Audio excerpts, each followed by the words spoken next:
Series कब्जा कला भारत। आज होइथिबा भारत एवं न्यूजीलैंड मध्य एमिति किछि देखिबाकु मिलिथिला, जेउथिरे भारत महिला क्रिकेट दल मैच जीति सीरीज कब्जा करिछि।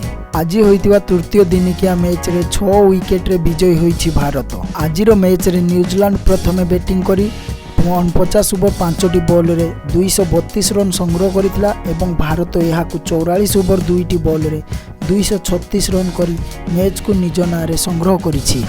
ता सहित भारतर स्मृति मंदनांकर देखा मिलूँ एक सेंचुरी, जो स्मृति मंदना 122 बॉल रे 100 रन संग्रह करथिले एवं हरमनप्रीत 63 बॉल रे 59 रन संग्रह करथिले, जो 6टी चौका देखा मिलता। यहीपरि भाव जबरदस्त परफॉर्मेंस देखाई 2-1 रे विजयी होइछि भारत एवं प्लेयर ऑफ द मैच स्मृति मंदना को मिलता बेले player of the series Deepti Sharma को मिली।